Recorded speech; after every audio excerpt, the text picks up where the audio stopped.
तो दोस्तों आप लोगों का स्वागत है पगला एक्सप्लेन चैनल पे। तो आज हम लोग फिर से मिस्टर ज़ॉम्बी की पार्ट 2 को एक्सप्लेन करने वाले हैं। लगभग ठीक ठाक चली गई तो एक्सप्लेन करे देता हूँ। तो हमने पिछले एपिसोड में देखा था कि ज़ॉम्बी ने ज़ॉम्बी किंग की कॉन्शियसनेस को डिस्ट्रॉय कर दिया था, उसे अपना डोमिनेंस दिखा के, अपनी ताकत दिखा के। इसलिए एपिसोड की शुरुआत में ज़ॉम्बी किंग को नीचे छोड़ता है तो वो नीचे गिर जाता है। चीफ इस बात से काफी ज्यादा हैरान होता है तो ब्लैकी आगे से बताता है कि शायद से ज़ॉम्बी किंग हमारे किंग की पावर से घबरा के डर के मारे मर गया है। वहीं पे इन दोनों का भी मूड खराब हो गया था कि ये कैसे हुआ। ये लोग भागने के बारे में सोच ही रहे थे कि ज़ॉम्बी पलक झपकते ही इनके पास आ जाता है। अब ज़ॉम्बी के देख के इन सभी की फट जाती है क्योंकि वो चुटकी बजा के इन सभी को बॉम्ब की तरह फोड़ सकता है। ज़ॉम्बी उन लोगों को बस एक ही डिसीजन देता है, या तो सरेंडर करो या फिर ज़ॉम्बी किंग से जाके मिल लो। और ज़ॉम्बी इन्हें सोचने के लिए 1 सेकंड देता है और एक झटके में ये लोग सरेंडर कर देते हैं। अब इसके बाद ज़ॉम्बी की मेहरबानी से प्रोफेसर जेमी को जिंदा पकड़ लिया गया था। वहीं पे वायलेट और जब डुआन ज़ॉम्बी को देखती है तो ज़ॉम्बी काफी ज्यादा उदास चुपचाप बैठा हुआ था। ज़ॉम्बी आगे से कहता है कि साला फॉर्म चेंज करना काफी डरावना है, अपन तो काइंड ज़ॉम्बी है। वायलेट डुआन से कहती है जाओ और जाके उसे पूछो कि उसके क्या हाल है। डुआन आगे से घबराते हुए कहती है कि मैं उससे जाके पूछूं, वो कितना डरावना था, तुम जाके क्यों नहीं पूछती। लेकिन वायलेट उसे कहती है कि वो हमारा वाइस प्रेसिडेंट है, जाओ और जाके उससे बात करो। तो डुआन डरते डरते ज़ॉम्बी के पास जाती है और उसे पूछती है क्या वो ठीक है। लेकिन ज़ॉम्बी अचानक से खड़ा होता है और आगे से बताता है कि उसे भूख लगी है। इससे डुआन को समझ में आ जाता है कि ज़ॉम्बी पहले वाला आ चुका है और वो उससे पूछती है क्या तुम्हें याद है कि तुमने अभी क्या करिश्मा किया है। ज़ॉम्बी आगे से बताता है कि थोड़ा बहुत, लेकिन सब धुंधला सा है। उसने अपना एसेंस खो दिया है, जिसके बाद उसने एक अजीब ज़ॉम्बी को बहुत ज्यादा पीटा, लेकिन वो इतना ज्यादा कमजोर है कि उसके ऊपर ध्यान दिया नहीं जाना चाहिए। वहीं पे हम लोग फे को देखते हैं जो कि आगे से हंस रहा था और उसने कभी भी ज़ॉम्बी जितना शक्तिशाली ज़ॉम्बी नहीं देखा था। अब फे भाई साहब फैसला करते हैं कि वो ज़ॉम्बी का जीन और डीएनए बाहर निकालेंगे और उसकी मदद से एक और ताकतवर ज़ॉम्बी किंग बनाएंगे जो कि इस वाले से ज्यादा शक्तिशाली होगा। अब इसके बाद ज़ॉम्बी को मीटिंग के लिए बुलाया जाता है क्योंकि अब उसे एक प्रेसिडेंट बनाने जा रहे थे और हर एक प्रेसिडेंट को अपने अंडर कंट्रोल के अंदर एक सिटी लेनी पड़ती है और उसके अंदर कम से कम 10 मिलियन से ज्यादा सिटीजन होने चाहिए। और अगर ज़ॉम्बी उसे अच्छे से मेंटेन नहीं कर पाता है और हल्की सी भी गलती होती है तो फिर उसे टाइटल छीन लिया जाएगा। वो लोग पूछते हैं कि तुम्हें कौन सी सिटी चाहिए तो ज़ॉम्बी एच सिटी को मांगता है जिसके अंदर उसने अभी फाइट की थी। लेकिन वो सभी लोग इससे हैरान होते हैं क्योंकि वो जगह बहुत ज्यादा वीरानी है, वहाँ पे मुर्गी तो छोड़ो अंडे तक नहीं फूटेंगे। लेकिन इसके बावजूद ज़ॉम्बी को वही टाउन चाहिए था तो फिर मजबूरन उन लोगों को ज़ॉम्बी को उसी का मालिक बनाना पड़ता है। वहीं पे हम लोग 2 लोगों को देखते हैं जो कि कहते हैं कि साला बियॉन्डर अकेडमी को इस तरह का बेवकूफ कहाँ से मिला, यहाँ पे इतनी अच्छी अच्छी सिटीज हैं, इसके बावजूद उसने वो वीरान पड़ी हुई सिटी को एक्सेप्ट किया। अब इसके बाद ज़ॉम्बी जैसे ही प्रेसिडेंट बनता है तो फिर उसके रेजिमेंट आर्मी को बढ़ा के 4 रेजिमेंट आर्मी कर दिया जाता है जो कि उसकी सिटी को प्रोटेक्ट करने में मदद करेगी। जिसके बाद इतिहास का सबसे गजब का मोमेंट दिखाया जाता है जहाँ पे हम लोग देखते हैं कि सभी ज़ॉम्बीज एच सिटी के अंदर ट्रांसफर हो रहे थे और मूव कर रहे थे। वहीं पे इंसान उन सभी ज़ॉम्बीज की मदद कर रहे थे उनके न्यू होम्स को अचीव करने के लिए। अब इसके बाद हम लोग ज़ॉम्बी और उसके सभी सब यूनिट्स को देखते हैं। ब्लैकी उसे बताता है कि जितने भी सिटीजन हैं उन सभी को सिटी के अंदर ट्रांसफर कर दिया गया है। अब इसके बाद वो सभी सोल्जर वहाँ पे अटेंशन करते हैं तो एक ज़ॉम्बी डर जाता है और अपनी मदर से पूछता है कहीं ये लोग हमें मार तो नहीं देंगे ना। लेकिन वो सभी आगे से बताते हैं कि ज़ॉम्बी के लोग उसके लिए ज़ॉम्बी जैसे हैं और वो लोग उनकी मदद करेंगे उनकी सिटी को प्रोटेक्ट करने में। ज़ॉम्बी उन लोगों से कहता है कि कभी कभी हमें लड़ाई करने की जरूरत नहीं होती है दूसरों के साथ, जिस पे वो लोग हामी भरते हैं। इसके बाद आगन ज़ॉम्बी से पूछता है कि हम लोग वर्मिट के साथ क्या करेंगे। वो कुछ महीनों से इसी तरीके से लटका हुआ है, लेकिन ज़ॉम्बी आगे से कहता है कि उसे लटका रहने दो। इसके बाद हम लोग ज़ॉम्बी टाउन म्युनिसिपल काउंसिल को देखते हैं और उसके ऊपर हम लोग वर्मिट को देखते हैं। इसको धूप में भाई सूखने के लिए छोड़ दिया गया था।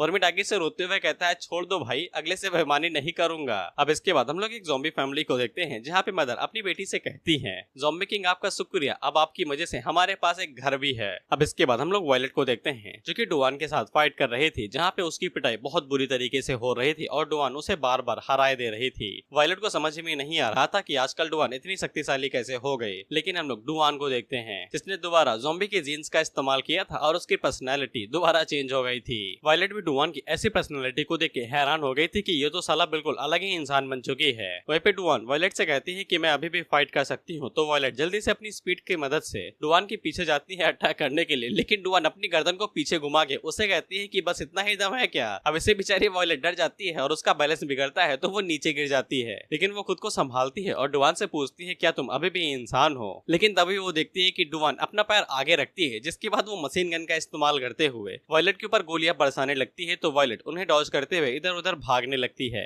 डुआन उससे कहती है कि आप सच में एक प्रेसिडेंट हैं, आप आपको लगता है ना कि अब मैं प्रेसिडेंट बनने के काबिल हूँ। इसके बाद वो पागलों की तरह हंसते हुए इधर उधर गोलियां बरसाने लगती है। वहीं पे वायलेट कोने पे आती है और तेजी के साथ डुआन के ऊपर हमला करते हुए कहती है कि अगर ऐसी बात है तो फिर मुझे अपनी सबसे पावरफुल स्किल दिखाओ। तो हम लोग डुआन को देखते हैं जो कि आगे से गुर्राती है और अपने सेल्स के इस्तेमाल करते हुए कुछ करती कि उससे पहले ही वायलेट उसके ऊपर कई सारे स्लैशेस मारती है, लेकिन डुआन उन सभी को डॉज कर लेती है और वायलेट से कहती है कि अगर आप इस तरीके से एक्ट करेंगी तो फिर मैं अपनी स्ट्रॉन्गेस्ट स्किल का इस्तेमाल कैसे कर पाऊंगी। तो फिर वायलेट तेजी के साथ आगे बढ़ती है और डुआन के ऊपर अटैक करती है। डुआन इस बार डॉज नहीं करती है और उसकी बॉडी को 20 से 2 हिस्सों में काट देती है, लेकिन इसके बावजूद ये पागलों की तरह हंसती रखती है। वायलेट को बिल्कुल भी समझ में नहीं आता है कि इसने डॉज क्यों नहीं किया, लेकिन उसी टाइम पे उसके सामने एक करिश्मा होता है कि डुआन रीजनरेशन का इस्तेमाल करते हुए अपनी बॉडी को दोबारा हील कर लेती है और आगे से हंसते हुए कहती है कि बस इतना ही दम है। वहीं पे वायलेट को समझ में आ जाता है कि ये ज़ॉम्बी का ही कारनामा है, ज़ॉम्बी ने ही डुआन को ऐसा बना दिया है। इसके बाद डुआन वायलेट से पूछती है कि अब मैं एक प्रेसिडेंट बनने के काबिल हूँ। इसके बाद वो दोबारा वायलेट के ऊपर अटैक करती है और उसके ऊपर पंच मार के उसे पीछे ढकेल देती है। अब इसके बाद वायलेट अपनी हार मान लेती है और उससे कहती है कि बस यहीं पे रुक जाते हैं। अब इसके बाद डुआन की पर्सनैलिटी फिर से चेंज होती है और नॉर्मल वाली डुआन आ जाती है, जो कि वायलेट से पूछती है कि आप ठीक तो हैं, कहीं मैंने जानबूझ के आपको नहीं मारा था। लेकिन वायलेट उससे पूछती है कि तुम पंखा ज़ॉम्बी तो नहीं बनी हो ना ज़ॉम्बी के काटने के बाद। लेकिन डुआन ने टेस्ट करा लिए थे और उसे पता चला था कि उसकी बॉडी के अंदर हल्की फुल्की चोटी हैं, उसके सेल्स भी नॉर्मल है, बस और कुछ भी नहीं हुआ है। जिस पे वायलेट आगे से कहती है कि अपनी मुंडी 360 डिग्री घुमाने के बाद और खुद को रीजनरेट करने के बाद तुम मुझसे कह रही हो कि तुम एक इंसान हो। इस पे डुआन आगे से बताती है कि जब भी वो अपनी फॉर्म चेंज करती है तो फिर उसे ये सब कारनामे करने में कोई भी अंतर नहीं दिखाई देता है। डुआन आगे से कहती है कि उसे जब भी फील होता है कि वो और ज्यादा ताकतवर हो सकती है तो उसकी बॉडी के अंदर कुछ तो होता है। इसके बाद अगर वो इसका इस्तेमाल करे तो फिर अगर उसे कोई साइड इफेक्ट भी हो तो भी उसे कोई फर्क नहीं पड़ता है। वायलेट उसकी बात को बड़े ध्यान से सुनती है और डुआन को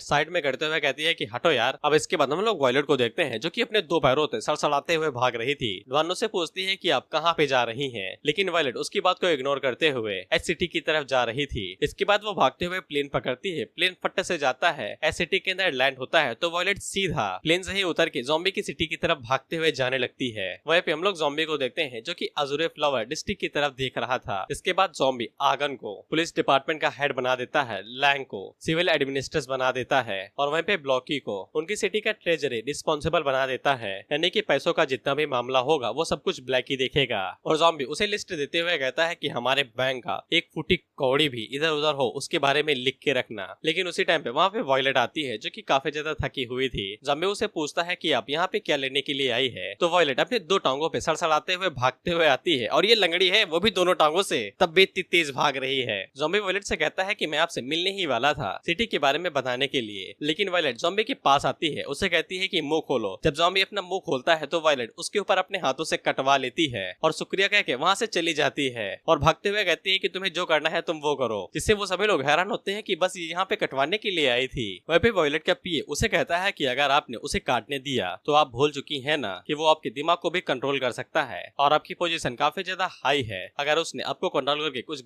गलत किया तो आप क्या करेंगी। जिस पे वायलेट आगे से कहती है कि इस तरीके से एक तो पावर को बढ़ाना और ऊपर से बॉडी पार्ट्स को कभी ना मरने देना, अगर वो कुछ भी करना चाहता है तो भी मुझे कोई फर्क नहीं पड़ता है, अगर वो मुझसे स्ट्रिप डांस भी करवाना चाहे बीच गली के अंदर तो भी मुझे कोई फर्क नहीं पड़ता है। जिसके बाद हमें बताया जाता है कि ज़ॉम्बी की सिटी धीरे धीरे करके डेवलप बढ़ना शुरू करती है उसकी सबऑर्डिनेट और उसकी सिटी के हार्ड वर्क की वजह से। जिसके बाद हम लोग ज़ॉम्बी फैशन स्टोर को देखते हैं, साथ ही में ज़ॉम्बी हेयर ड्रेसर को भी देखते हैं, लेकिन बाल तो है ही नहीं। यहाँ तक कि ज़ॉम्बी ने रियल एस्टेट्स को भी बनाना शुरू कर दिया था, जैसे कि बिल्डिंग बनाना। साथ ही में ज़ॉम्बी ने ज़ॉम्बी ड्राइविंग स्कूल भी खोल दिया था जहाँ पे ज़ॉम्बीज को गाड़ी चलाना सिखाया जा रहा था। वहीं पे ज़ॉम्बी ये सभी डेवलपमेंट करने के बाद चाय पीते हुए काफी ज्यादा खुश था। अब इसके बाद हम लोग उसी लड़की को देखते हैं जिसको हमने पहले देखा था और उसके पास ज़ॉम्बी की सिटी की सारी जानकारी थी और इसको ज़ॉम्बी की पर्सनालिटी कुछ खास नजर नहीं आ रही थी, इसीलिए वो मन के अंदर सोचती है कि बियॉन्डर एकेडमी इस जैसे बंदे को सिटी का प्रेसिडेंट कैसे बना सकती है। उसी टाइम पे उसका सबऑर्डिनेट उसे कहता है, इंस्पेक्टर चन क्या आपने सुना है कि स्टेनलेस स्टील एकेडमी ने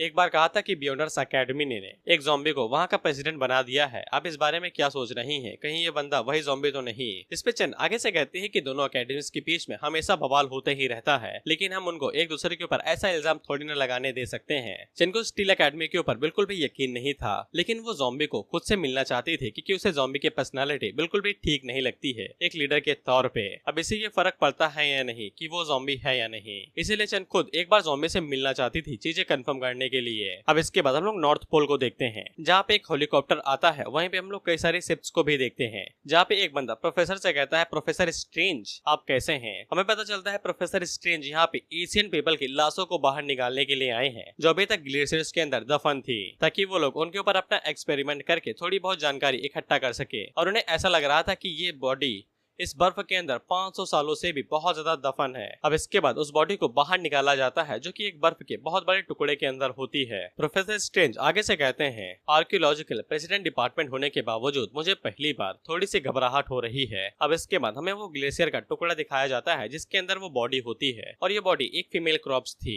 प्रोफेसर स्ट्रेंज और उनका असिस्टेंट उसे देख के हैरान हो ही रहे थे कि उसी टाइम पे एक बंदा उनके असिस्टेंट के ऊपर अटैक करता है और उसके गर्दन के ऊपर काट लेता है। प्रोफेसर स्ट्रेंज उसे कहते हैं कि तुम मेरे हिस्सेदार नहीं हो, तुम मेरी टीम में से नहीं हो। लेकिन वो बंदा प्रोफेसर स्ट्रेंज को नीचे गिरा देता है और अपने लोगों से कहता है कि इसे सैक्रिफाइस की तरह इस्तेमाल करो। इसके बाद वो लोग आगे बढ़ते हैं और प्रोफेसर स्ट्रेंज का थोड़ा सा ब्लड बाहर निकाल लेते हैं। जिसके बाद हम लोगों को पता चलता है कि असल में ये वैम्पायर्स हैं, और जिस लाश को बाहर निकाला जा रहा है वो इन लोगों की वैम्पायर क्वीन है। अब इसके बाद वो लोग उस क्रिस्टल को तोड़ते हैं और वैम्पायर क्वीन को बाहर निकालते हैं। तो जैसे ही बाहर निकलती है तो ये चिकनी बन जाती है, और सभी लोग उसे ब्लड क्वीन कहते हुए सलामी देते हैं। अब इसके बाद ब्लड क्वीन उन लोगों को देखती है और उनसे कहती है कि मेरे सवाल का जवाब दो, क्या वो भड़वा ज़ॉम्बी अभी तक जिंदा है। क्वीन की सबऑर्डिनेट उसे बताते हैं कि वो अभी तक जिंदा है, और 1000 सालों बीतने के बावजूद वो अभी तक हसीन और जवान है। लेकिन उसने किसी वजह से हजारों सालों पहले पूरी ह्यूमन सिविलाइजेशन को मिटा दिया था। लेकिन पता नहीं क्यों अब वो इंसानों के साथ रह रहा है, और उसने खुद का एक क्लैन भी बना लिया है। ब्लड क्वीन की चेली आगे बढ़ती है और उन्हें कोट दे देती है ताकि ठंडी न लगे। बर्फ में जमी थी वो 500 सालों के लिए, ठंडी न लगे। खैर ब्लड क्वीन आगे से कहती है कि मैं पहले हार गई थी, लेकिन इस बार नहीं हारूंगी।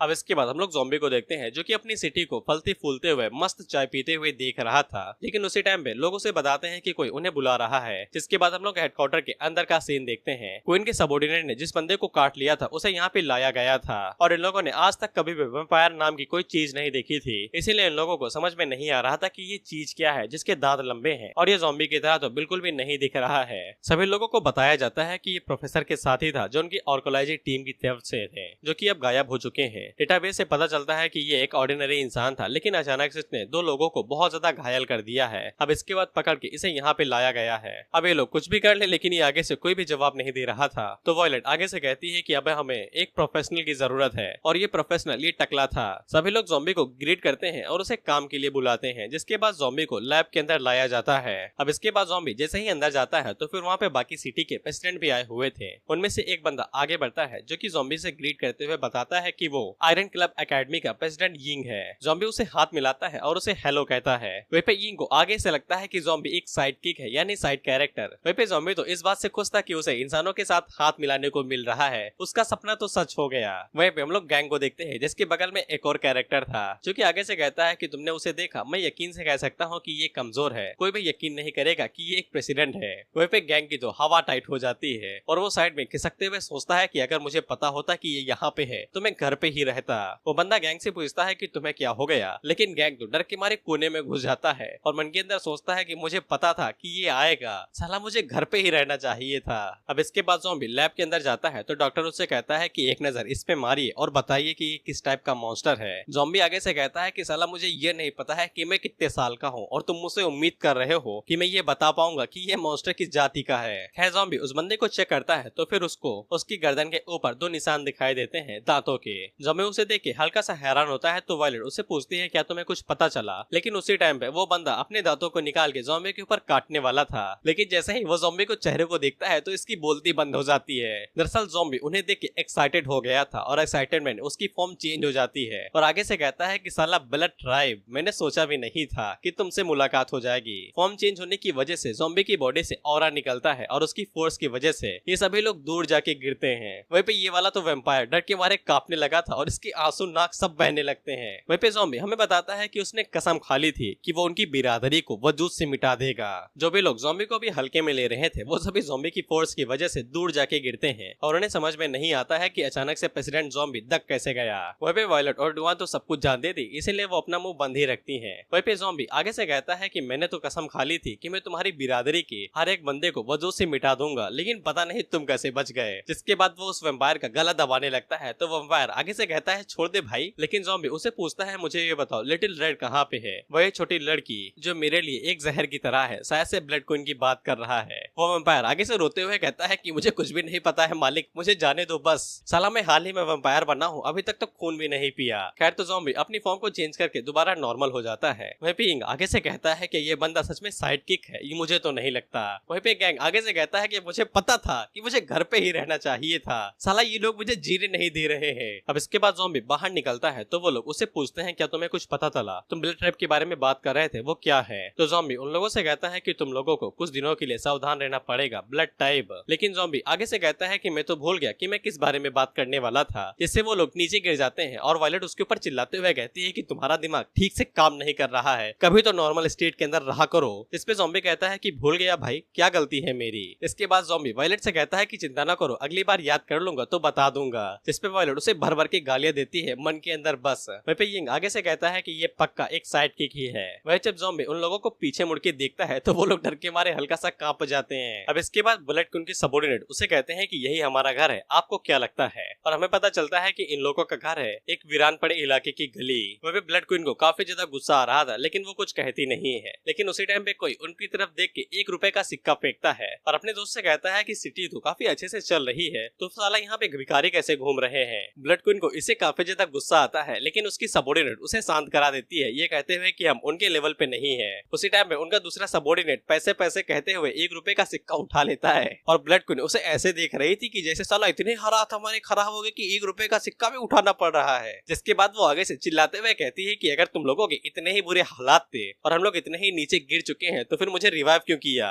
इस पे दूसरी सबऑर्डिनेट आगे से रोते हुए कहती है कि मजेस्टी आपको नहीं पता है कि हम लोगों ने 1000 सालों के बाद कितना ज्यादा बुरे समय से बीते हैं और कैसे हमने अपनी जिंदगी काटी है। पहले के टाइम में जब ज़ॉम्बी ने आपको एक क्रॉप्स बना दिया था, सुखा दिया था, तो हम सिर्फ देखने के अलावा कुछ भी नहीं कर सकते थे। उसके बाद उसने हमारे पूरे ही क्लैन को बर्बाद कर दिया और जिंदा रहने के लिए हम लोगों को मरने का नाटक करना पड़ा। इसके बाद ज़ॉम्बी के डर के कारण हमने 1000 सालों के लिए खुद को एक्सपोज ही नहीं किया। इससे कोई फर्क नहीं पड़ता है कि हम लोग अभी तक कितने ज्यादा टाइम से जिंदा हैं, लेकिन जितना हो सके उतना हम लोग ज़ॉम्बी और इंसानों दोनों से ही दूर रहते हैं ताकि हम लोग जिंदा रह सके। हमने पिछले 1000 सालों से इस गले के अलावा और कोई सोए नहीं है। लिंग की तरफ देखिए, देखिए कि वो कैसे ₹1 का सिक्का देख रहा है और कितना खुश है। हम लोगों की हालत इतने ज्यादा खराब हो चुके हैं कि हमने 1000 सालों से इस गले के अलावा और कोई सोया नहीं है। ये कहते हुए उसकी सबऑर्डिनेट वहाँ पे गंगा जमुना बहा रही थी। वहीं पे ब्लड क्वीन आगे से कहती है कि इसे कोई फर्क ही नहीं पड़ता है कि अगर तुम लोग मुझे रिवाइव कर लेते हो। मैं पहले भी उसकी अपोनेंट नहीं थी और मैं अब भी उसकी बॉडी का एक बाल तक नहीं छू सकती हूँ। स्पेलिंग आगे से कहता है कि आप गलत हैं योर मैजेस्टी, हमने आपको इसलिए जिंदा किया है क्योंकि हमारे पास एक छोटी सी इन्फॉर्मेशन है। हमने किसी ऐसे बंदे को ढूंढा है जो आपकी मदद कर सकता है आपको इनविंसिबल बनाने के लिए। उसकी दूसरी सबऑर्डिनेट भी ब्लड क्वीन से कहती है कि हाँ वो तुम्हारी मदद कर सकता है आपको इनविंसिबल बनाने के लिए। ब्लड क्वीन उनसे पूछती है कि वो कौन सा इंसान है। स्पेलिंग आगे से प्रोफेसर फी का फोटो दिखाते हुए कहता है कि ये है वो भड़वा। अब इसके बाद हम लोग ज़ॉम्बी को देखते हैं जिसको प्रोफेसर जिमी दिखाई देता है जो कि उसको बांध के रखा गया था। ज़ॉम्बी उनसे पूछता है कि इसे मारा क्यों नहीं गया, तो वायलेट बताती है कि वो लोग अभी ऐसा नहीं कर सकते हैं, उन्हें सबसे पहले इसके सभी हिडन एक्सपेरिमेंट को ढूंढना पड़ेगा जो वो उनका इस्तेमाल इनके खिलाफ कर सकता है। दूसरा, उसने यहाँ पे कई सारे स्पाइस को लगा रखा है, इसीलिए वो लोग उसका इस्तेमाल कर सकते हैं उन्हें जड़ से उखाड़ने में। ज़ॉम्बी पूछता है अगर वो भाग निकला तो, जिसपे इंग आगे से हंसते हुए कहता है कि वो भाग ही नहीं सकता है, हमने उसे ऐसी जगह पे लॉक करके रखा है। इसके बाद इंग ज़ॉम्बी से कहता है क्योंकि तुमने उसे पकड़ा है तो फिर मैं तुम्हें दिखाता हूँ कि हमने उसे कहाँ पे रखा है। इसके बाद इंग ज़ॉम्बी को हेलीकॉप्टर से एक माउंटेन की चोटी के ऊपर लेके जाता है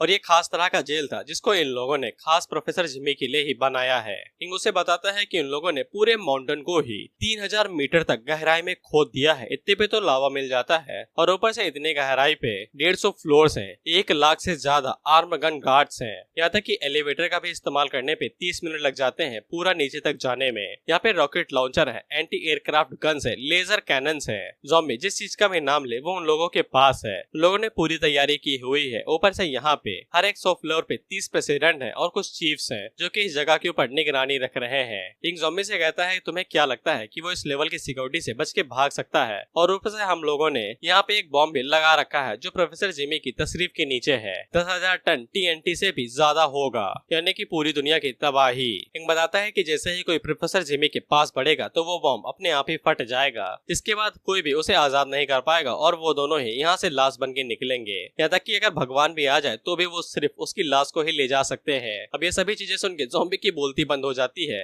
और ज़ॉम्बी को इतनी ज्यादा शर्म आती है उसकी बेसिक स्टेट के अंदर कि वो शर्माते हुए वहाँ से भाग जाता है। अब इसके बाद हमें उसी गली का सीन दिखाया जाता है जहाँ पे ब्लड क्वीन का ट्राइब है और वो लोग लैपटॉप से ये सभी चीजें सुन रहे थे जो यिंग उन्हें बता रहा था। और इतनी बड़ी सिक्योरिटी का नाम सुन के इन लोगों की बोलती बंद हो जाती है और इनके चेहरे देखो। इसके बाद उनकी सबॉर्डिनेट ब्लड क्वीन से कहती है कि उन लोगों ने उसे सेल्फ डिनोटिंग बॉम्ब के नीचे लगा रखा है, जिसपे क्वीन आगे से कहती है कि ये इंसान काफी ज्यादा हरामी होते हैं। अब इसके बाद यिंग वायलेट को बताता है कि मैं ये तुम्हें बताना भूल गया था, इंस्पेक्टर चेन ज़ॉम्बी की सिटी के अंदर जा रही है चेकअप करने के लिए। क्या तुम अपने छोटे बॉयफ्रेंड को जाके गिव अप नहीं करोगी और उसे वार्निंग नहीं दोगी? वायलेट आगे से कहती है कि बॉयफ्रेंड वाली बात काटो और ऊपर से मुझे तुम अब ये इस बारे में क्यों बता रहे हो? स्पिंग आगे से बताता है कि चीफ गैंग वही गैंग जो डरा हुआ है। इंस्पेक्टर चेन को बता दिया है कि प्रेसिडेंट ज़ॉम्बी ने वो सिटी ज़ॉम्बीज के लिए बनाई है। हालांकि मुझे कोई फर्क नहीं पड़ता है कि प्रेसिडेंट ज़ॉम्बी ज़ॉम्बी है या नहीं, मैं सिर्फ ताकतवरों को ही मान्यता देता हूँ। तो फिर वायलेट अपना फोन लगाती है और ज़ॉम्बी को मिला देती है। वहीं पे हम लोग ज़ॉम्बी को देखते हैं जो कि इंसानों के बीच में घूमते हुए काफी ज्यादा खुश हो रहा था।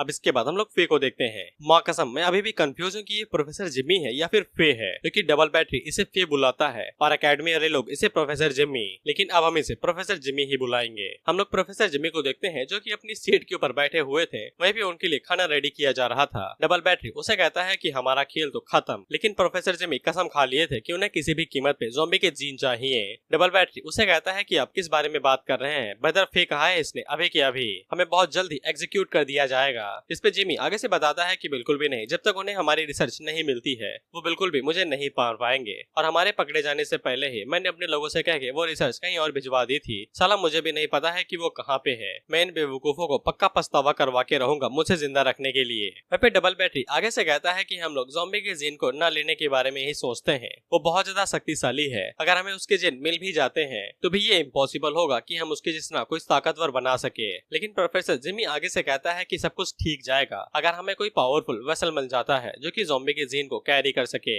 लेकिन डबल बैटरी आगे से कहता है कि इस जगह की सिक्योरिटी बहुत ज्यादा हाई है, उन जैसे लोग यहाँ से बाहर कैसे निकलेंगे। लेकिन उसी टाइम पे हम लोग प्रोफेसर जिमी के खाने को देखते हैं जिसे डिलीवर करने के लिए भेजा जा रहा था और उसके पास एक बंदा था जो कि शायद से प्रोफेसर जिमी का स्पाई है। अब इसके बाद वो रोबोट आगे बढ़ता है जो कि प्रोफेसर जिमी को खाना खिलाने लगता है। प्रोफेसर जिमी आगे बढ़ता है और उसके खाने को खा लेता है। इसके बाद वो खाना तो निगल लेता है लेकिन उसके ऊपर माउथ कैविटी थी जिसके ऊपर एक हल्का सा रोबोट लगा हुआ था जो कि एक फोन की तरह काम करता है। इसके बाद प्रोफेसर जिमी उसी बंदे से जिसने खाने के ऊपर ये चिप लगाई होगी उसे पूछता है कि ज़ॉम्बी किंग का क्रॉप्स कहाँ पे है, जिसपे वो बंदा आगे से बताता है कि उसे फ्लोर 200 पे रखा गया है जिसको दो चीफ गार्ड कर रहे हैं। जिसपे जिमी उसे कहता है ठीक है मेरा कहना मानो और उस वेसल को काफी अच्छे से गाइड करो। अब इसके बाद हम लोग ज़ॉम्बी को देखते हैं जो कि घर पे जा रहा था और तभी उसके पास वायलेट का फोन कॉल आता है जो कि उसे बताती है कि मेरी बात काफी अच्छे से सुनो, चीफ गैंग ने इंस्पेक्टर चेन को बता दिया है कि तुमने अपनी सिटी ज़ॉम्बीज के लिए बनाई है और इंस्पेक्टर चेन अभी तुम्हारी सिटी की तरफ जा रही है चेक करने के लिए, शायद से वो वहाँ पे पहुँच भी चुकी हो।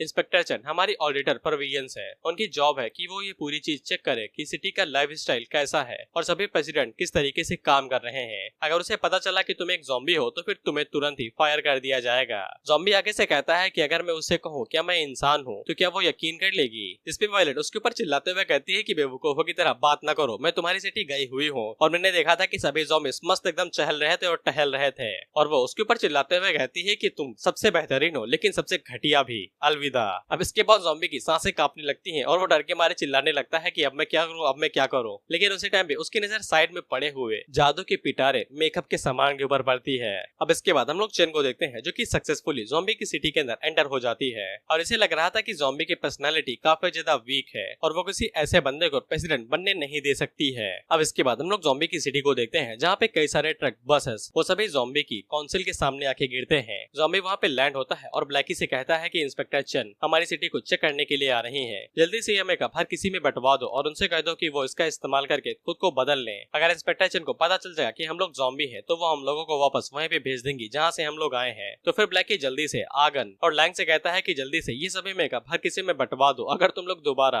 खंडहर में जीना नहीं चाहते हो। जिसपे वो लोग जल्दी जल्दी आगे बढ़ते हैं और मेकअप हर किसी में बंटवाने लगते हैं हर एक जोन के अंदर। वहीं पे ब्लैकी खुद भी मेकअप करने लगता है लेकिन आगन को कुछ भी समझ में नहीं आ रहा था कि लिपस्टिक कैसे इस्तेमाल की जाती है और वो ब्लैकी से पूछता है कि ये सच में काम करेगा। जिसपे ब्लैकी आगे से कहता है कोई तो वजह होगी तभी तो किंग हमसे ये सब कुछ करवाने के लिए कह रहे हैं। अब इसके बाद हम कुछ लोगों को देखते हैं जो कि वहाँ पे मेकअप बांट रहे थे और वो सभी लोगों से कहते हैं कि अगर तुम लोग दोबारा ब्रिज के नीचे नहीं जीना चाहते हो तो जल्दी से यहाँ पे आओ, अपना हिस्सा लो और खुद को बदल लो। वहीं पे हम लोग एक मदर और बेबी को देखते हैं। बेबी अपनी मदर से पूछता है कि वो लोग क्या कर रहे हैं, जिसपे मदर आगे से कहती है कि किंग चाहते हैं कि हम लोग खुद को इंसानों की तरह बदल ले। जिसके बाद वो जल्दी से आगे बढ़ती है और उन लोगों से मेकअप सेट ले लेती है। इसके बाद मदर मेकअप का इस्तेमाल करने लगती है तो बच्चा आगे से कहता है मॉमी मुझे भी करना है। जिसपे ज़ॉम्बी मॉमी सीधा ह्यूमन मॉमी बन जाती है और उससे कहती है कि रुको पहले मुझे कर लेने दो, फिर मैं तुम्हारा कर लूंगा। ये देख के उसके बच्चे की आंखें बाहर आ जाती हैं और वो कहता है मॉमी इज दैट यू, आप तो बिल्कुल बदल गई। साला मैं आपको नहीं पहचान पा रहा हूँ तो इंस्पेक्टर चेन किस खेत की मूली है। अब इसके बाद हम लोग पर आराव गांव को देखते हैं जो कि वो दोनों सब कुछ करके वापस आ चुके थे, लेकिन तब तक आगन और ब्लैकी ने मेकअप कर लिया था।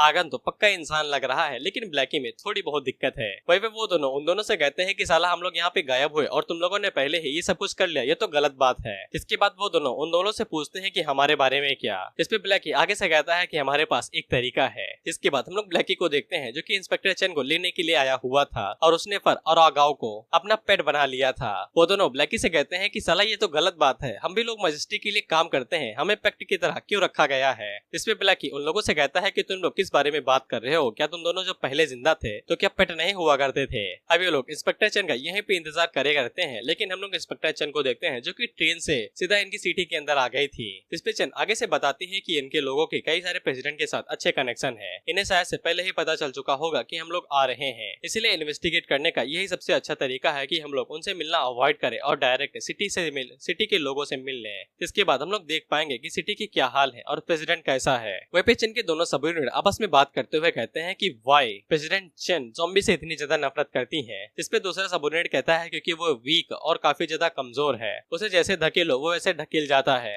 इसके बाद वो प्रोफेसर चेन की पीठ पीछे उसी की बुराई करते हुए कहता है कि बाहरी इलाके को छोड़ के इंस्पेक्टर चेन किसी के साथ भी सीधे मुंह बात नहीं करती है, वो काफी ज्यादा सनकी किस्म की है। इसपे दूसरा सबऑर्डिनेट कहता है कि साले देख के बात कर, अगर उन्होंने सुन लिया तो तेरी खैर नहीं। इसपे प्रोफेसर चेन पीछे मुड़ के कहती है कि मैंने तुम्हें पहले ही सुन लिया है और इससे क्या फर्क पड़ता है कि मैं एक सनकी हूँ। और ऊपर से दूसरे सीयर यानी कि दूसरे इलाके जैसे कि इंडिया और यूएसए, वहाँ की अथॉरिटी काफी ज्यादा कमाल की है। वहाँ का रैंडम कुत्ता और बिल्ली भी एक प्रेसिडेंट बनने का दम रखता है। सिर्फ लॉर्ड ऑफ ओवरसीयर जैसा ही कोई इंसानियत को लीड करने के लिए काबिल है और वो हमारी मदद कर सकता है हमारी पुरानी ग्लोरी को वापस लाने के लिए। सिर्फ उनके जैसा ही कोई बंदा हमारी डिग्निटी यानी कि गरिमा को वापस लाने में मदद कर सकता है और हमारा लीडर बन सकता है। वहीं पे ज़ॉम्बी सेब खाते हुए हमारी तरफ देखता है और कहता है क्या तुम लोग मेरे बारे में सोच रहे हो कि मैं ह्यूमैनिटी को लीड करूं, घंटा अंडा खाऊंगा, प्रोटीन पीऊंगा बस। इंस्पेक्टर चेन अपने लोगों से कहती है कि चलो अब काम करने का टाइम आ चुका है। इसके बाद वो दोनों सबऑर्डिनेट अपने काम पे लग जाते हैं। वहीं पे हम लोग इन लोगों को देखते हैं जो कि उन लोगों का इंतजार करते करते थक जाते हैं और गालियां बरसाने लगते हैं। ब्लैकी आगे से कहता है कि साले वो अभी तक आए क्यों नहीं,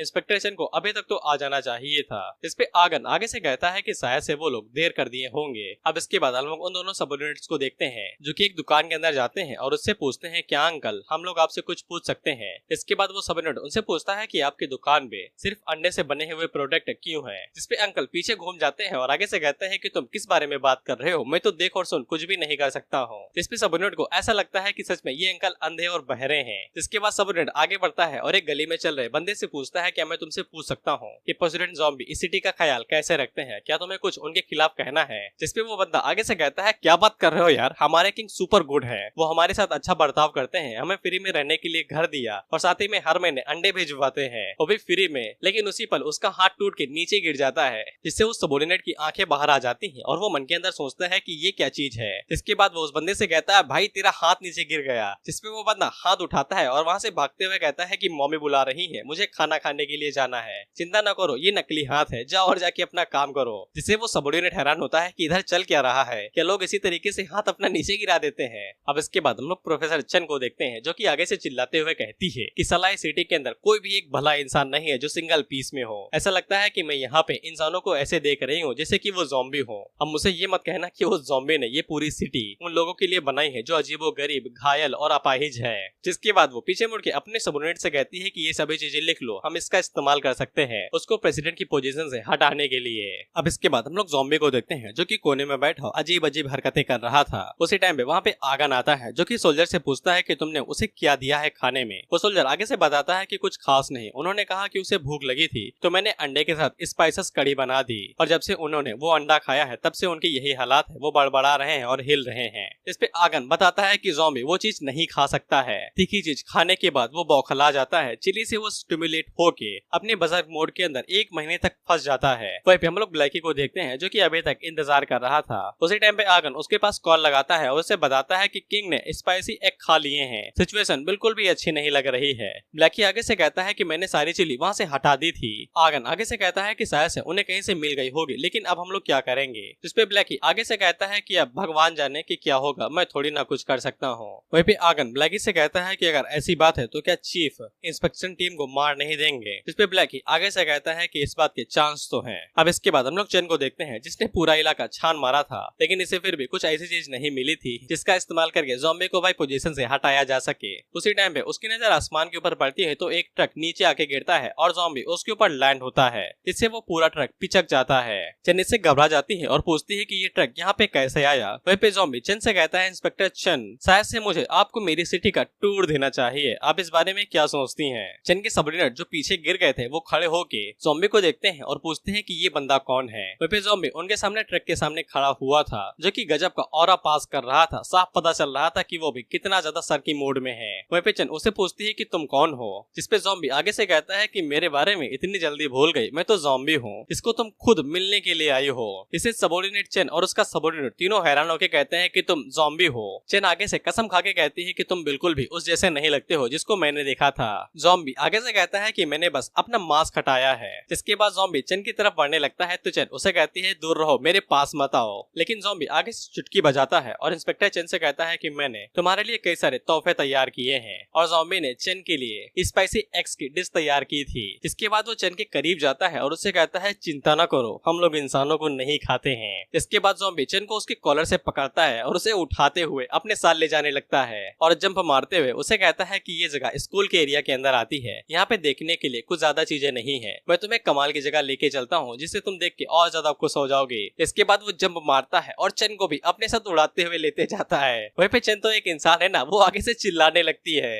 वो दोनों सबऑर्डिनेट आगे से चिल्लाते हुए कहते हैं कि हमारे इंस्पेक्टर चेन कहाँ गई, बचाओ उन्हें। वहीं पे हम लोग इंस्पेक्टर चेन को देखते हैं जो कि आसमान में उड़ रही थी और उनका मुंह बड़ा सा खुल जाता है और वो ज़ॉम्बी से कहती है मुझे नीचे उतारो। वहीं पे वो दोनों सबऑर्डिनेट आगे से चिल्लाते हुए कहते हैं कि वो इतना ऊंचा कैसे कूद सकता है। वहीं पे दूसरा सबऑर्डिनेट आगे से कहता है कि देखना बंद करो और उनका पीछा करो, जिसके बाद वो एक टैक्सी ले लेता है। अब इसके बाद ब्लैकी और आगन को भी दिखाई देता है कि इंस्पेक्टर चेन ज़ॉम्बी के साथ है। वहीं पे ज़ॉम्बी चेन को अपने साथ लेके एक बड़ी सी बिल्डिंग के ऊपर जाता है और उसको कॉलर से उठा के कहता है कि ये देखो, ये है मेरी सिटी जो कि 2 मिलियन स्क्वायर फीट के अंदर फैली हुई है और हम लोग यहाँ पे कई सारे लैंड बना रहे हैं जो डेवलप के अंदर हैं। हमारे पास व्हाइट कॉलर वर्कर भी हैं जिनको पब्लिसिटी कंपनी के अंदर फिक्स किया गया है। हमारे पास कंस्ट्रक्शन वर्कर भी हैं और भी हम लोग कई सारे जगह जगह पे काम कर रहे हैं और हम लोग इसी तरीके से लाखों में करोड़ों में रेवेन्यू जनरेट करते हैं, बेसिकली टैक्स। चेन उससे कहती है ठीक है भाई, समझ गई, नीचे उतारो। लेकिन ज़ॉम्बी उसको लेके बिल्डिंग से नीचे कूद जाता है और उसे घसीटते हुए कहता है कि अभी नहीं, अभी हम लोगों को तो कानून और नियम के बारे में भी काफी सारी बातें करनी है। जिसके बाद वो घसीटते हुए उसे ट्रैफिक के जरिए पार करा रहा था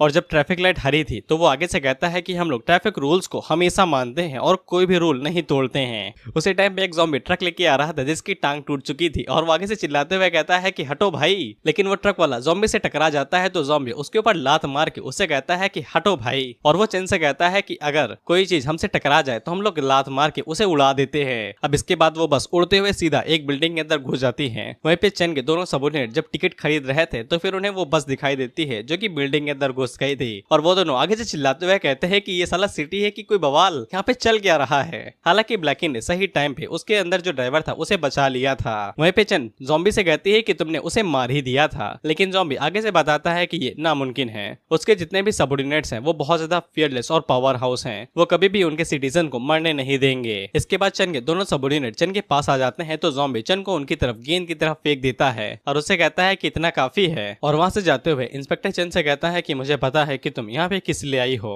लेकिन आज मैं तुम्हें जिंदा जाने दे रहा हूँ। लेकिन मैं एक चीज यहाँ पे क्लियर कर देता हूँ, ये सिटी मेरी है और मुझे कोई भी रोक नहीं सकता है। इसके बाद ज़ॉम्बी पीछे मुड़ के उन लोगों से कहता है कि अगर तुम्हें लगता है कि तुम लोग कुछ ज्यादा जी लिए हो तो मेरे पीछे आके देख सकते हो। अब इससे उन दोनों सबऑर्डिनेट्स की आंखें बाहर आ जाती हैं। इसके बाद दूसरा सबऑर्डिनेट उससे कहता है कि मेरी टांगे कांप रही हैं, चलो घर वापस चलते हैं। वहीं पे दूसरा सबऑर्डिनेट आगे से कहता है कि जिस बंदे ने हमें बताया था कि ज़ॉम्बी इंसान नहीं है तो फिर उसकी बात में पूरा दम था, दूसरे डिपार्टमेंट्स के मामले में ये तो बिल्कुल भी इंसान नहीं है। जिसके बाद दूसरा सबऑर्डिनेट आगे से कहता है कि जिस बंदे ने हमें बताया था कि प्रेसिडेंट ज़ॉम्बी कमजोर है, डरावना है, बेवकूफ है, तो मैं उस साले को लात मार के फायर कर दूंगा। ज़ॉम्बी वहां से जाते हुए उन लोगों से कहता है कि अब यहाँ से दफा हो जाओ, हम लोग फ्री में खाना किसी को नहीं देते हैं, इससे पहले कि मेरा मूड बदल जाए। लेकिन इंस्पेक्टर चन उसे कहती है कि रुक जाओ, मैं इस बात को स्वीकार करती हूँ कि तुमने सिटी के मामले में काफी अच्छे से काम किया है, लेकिन एक प्रेसिडेंट के तौर पे सिटी को मैनेज करने के अलावा भी और भी ज्यादा अलग अलग चीजें होती हैं, जैसे कि तुम्हारे पास किस लेवल का कॉम्बैक्ट पावर है। ये सुन के ज़ॉम्बी के जितने भी सब यूनिट थे वो सभी भाई हैरान हो जाते हैं, यही सोचते हैं कि अब ये हमें मरवाएगी। चन आगे से कहती है, क्या तुम्हें यकीन है कि तुम इस पूरी सिटी को प्रोटेक्ट कर सकते हो? मैंने अभी तक तुम्हारी असली कैपेबिलिटीज को नहीं देखा है, मुझे नहीं लगता है कि तुम इस पूरी सिटी को कंट्रोल या फिर इसे बचा पाओगे। लेकिन उसी टाइम पे ज़ॉम्बी के सब यूनिट जल्दी से आगे बढ़ते हैं और चन का मुंह पकड़ के उसे चुप करा देते हैं। लेकिन ब्लैकी को समझ में आ जाता है कि अब पानी सर से ऊपर जा चुका है। इसके बाद ज़ॉम्बी पीछे मुड़ता है और इंस्पेक्टर चन से कहता है कि तुम देखना चाहती हो कि मैं क्या क्या कर सकता हूँ, जिससे वो सभी लोग कांपने लगते हैं। अब इसके बाद हम लोग देखते हैं कि ज़ॉम्बी उन लोगों को बीच की साइड पे ले आता है। वहीं पे ब्लैकी आगे से कहता है कि मुझे यहाँ पे बिल्कुल भी बुरी फीलिंग आ रही है, ऐसा लगता है कि कोई मरने वाला है।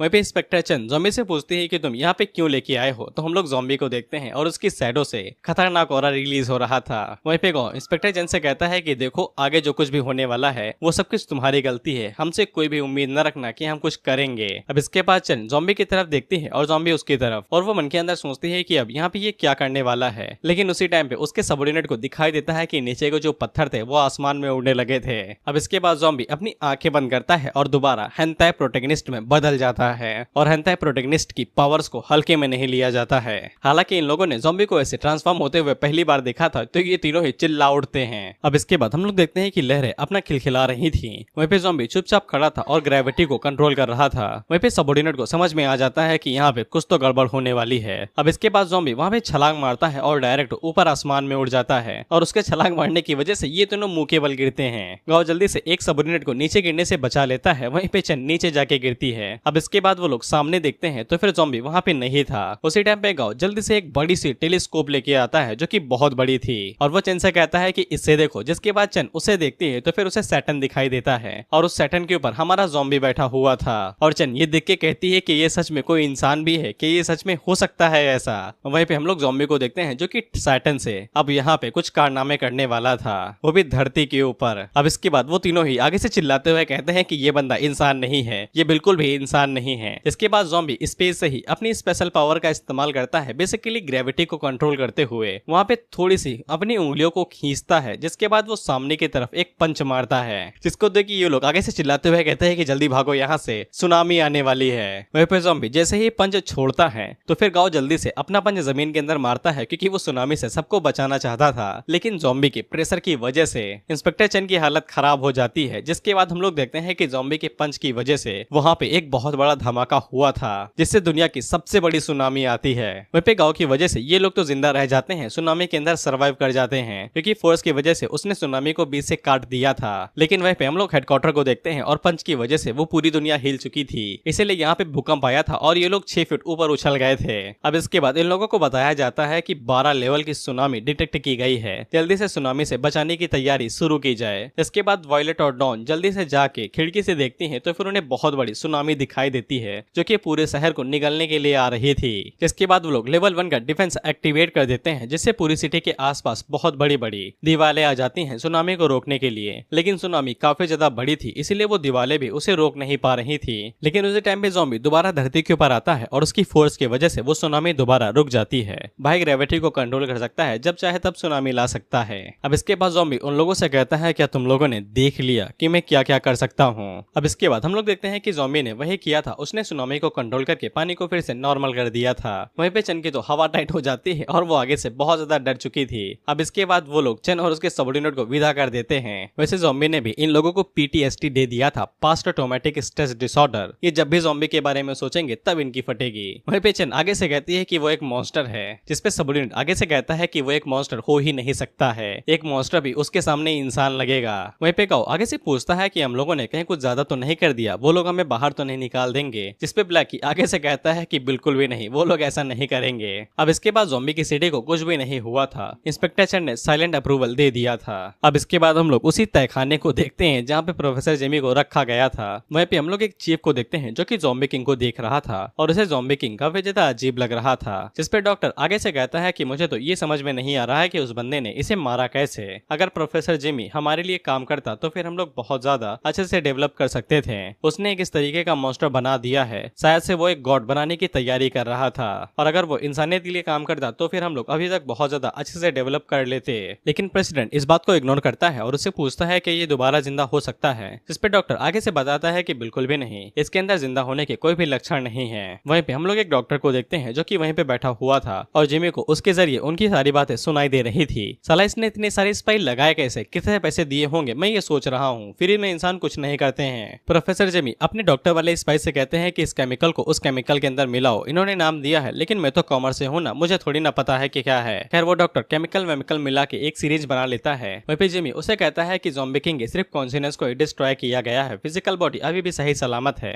हमारे पास चांस है कि हम उसे रिवाइव कर सकते हैं, तुम्हें जैसा ही मौका मिले वैसे ही ये केमिकल उसकी बॉडी के अंदर घुसा देना। अब इसके बाद डॉक्टर और चीफ जैसे ही पेट्रोल के लिए बाहर निकलने वाले थे तो वो जल्दी से आगे बढ़ता है और ज़ॉम्बी किंग के अंदर वो केमिकल इंजेक्ट कर देता है। हालांकि प्रेसिडेंट उसे पकड़ लेता है लेकिन तब तक देर हो चुकी थी और ज़ॉम्बी किंग जाग उठता है, जिसके बाद वहां पे एक तगड़ा धमाका होता है। वहीं पे इंगो समझ में आ जाता है कि कुछ तो गड़बड़ हुई है क्योंकि वहां पे सायरन बजने लगा था। ज़ॉम्बी किंग को होश आ जाता है और प्रोफेसर जिमी उसे कहता है कि सभी को मार दो और मेरे पास चले आओ, मैं तुम्हें ज़ॉम्बी जितना शक्तिशाली बना दूंगा। अब इसके बाद हम लोग एक प्लेन को देखते हैं जो कि उसी होल से होते हुए गुजर रहा था जहाँ पे जिमी को रखा गया है। अब इसके बाद हम लोग ब्लड क्वीन के लोगों को देखते हैं जो कि प्लेन को हाईजैक कर लेते हैं। वहीं पे एक वैम्पायर पायलट की कनपट्टी के ऊपर बंदूक रख देता है और उसे कहता है कि ऐसा ही चलते रहो, कुछ भी उल्टा सीधा करने के बारे में सोचना नहीं। इसके बाद हम लोग ब्लड क्वीन को देखते हैं। उसका चेला उसे कहता है कि आप सच में उस सेल्फ डिटोनेटिंग बॉम्ब के ऊपर जाने वाली हैं जहाँ पे प्रोफेसर जिमी को रखा गया है, हम लोग इससे अच्छा प्लान बना सकते थे। लेकिन ब्लड क्वीन आगे से मना कर देती है, ये कहते हुए कि वो तो बस इंसानों की छोटी मोटी ट्रिक है, अगर मैं कुछ ऐसा नहीं कर पाई तो फिर मैं एक क्वीन कैसे कहलाऊंगी। और ऊपर से जो लोग वायलेंस के ऊपर भरोसा रखते हैं तो फिर हमें उनका सामना और ज्यादा वायलेंस के साथ करना चाहिए। जिसके बाद वो लोग प्लेन से छलांग लगा देते हैं और डायरेक्ट उस होल के अंदर गिरने लगते हैं। अब इसके बाद इन लोगों को भी दिखाई देता है कि कुछ लोग इन लोगों के ऊपर अटैक करने के लिए आ रहे हैं और उनकी सिक्योरिटी की धरी रह गई। वहीं पिंग आगे से कहता है कि ये जेल ब्रेक है, सभी लोग जल्दी से रेडी हो जाओ। अब इसके बाद हम लोग देखते हैं कि वो वैम्पायर जब नीचे आ रहे थे तो सोल्जर उन्हें शूट करने की कोशिश करते हैं लेकिन इसका कोई भी फायदा नहीं था।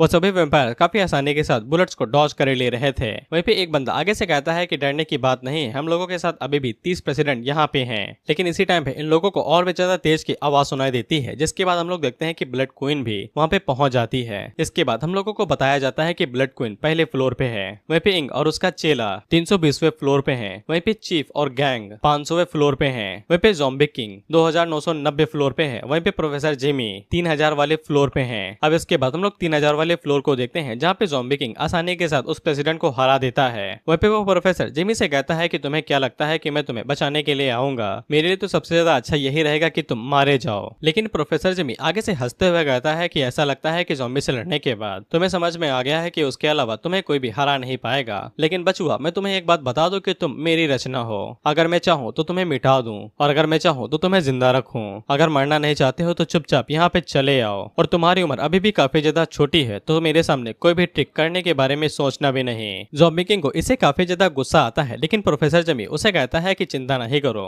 जब तक तुम मेरी मदद करते हो मेरे सपने को पूरा करने में तो फिर मैं आखिर में अपनी जिंदगी खत्म कर लूंगा अपने ही हाथों। इस पे ज़ॉम्बी किंग आगे से कहता है कि इंसान सच में 10,000 गुना ज्यादा पागल हो जाते हैं और डरावने भी जब वो बौखला जाते हैं। और वो जिमी से पूछता है क्या तुम मुझे सच में ज़ॉम्बी जितना शक्तिशाली बना सकते हो, क्या तुम सच कह रहे हो। जिस पे प्रोफेसर जिमी आगे से कहता है कि मैं अपने शब्दों के पीछे नहीं मुड़ता हूँ, ये वादा है मेरा। अब इसके बाद हम लोग देखते हैं कि चीफ, यिंग और गैंग तीनों एक ही फ्लोर पे आ जाते हैं और उनका सामना वैम्पायर्स के साथ हो जाता है। वो तीनों ही उनसे पूछते हैं कि तुम लोग कौन है और उनका सामना ब्लड क्वीन और उसके चेलों से हुआ था। वह पे ब्लड क्वीन आगे से कहती है कि मैं इनके साथ बात करके टाइम बर्बाद नहीं करना चाहती हूँ, और वो उन लोगों को दो चॉइस देती है, पहला प्रोफेसर जिमी को हमारे हवाले कर दो, जिंदा रहोगे, नहीं तो मैं तुम लोगों को मार दूंगी और अपनी असली ताकत का एहसास करवाऊंगी। लेकिन इंग उसके ऊपर हमला करते हुए कहता है कि बिल्कुल भी नहीं। जिसके बाद चीफ और गैंग वो भी अपने सूट को रेडी करते हैं और ब्लड क्वीन के ऊपर अटैक कर देते हैं। लेकिन इसके अगले ही पल हम लोग देखते हैं कि उन लोगों के हाथ पैर कट के नीचे गिर जाते हैं और ब्लड क्वीन ने बड़ी आसानी के साथ उन्हें हरा दिया था।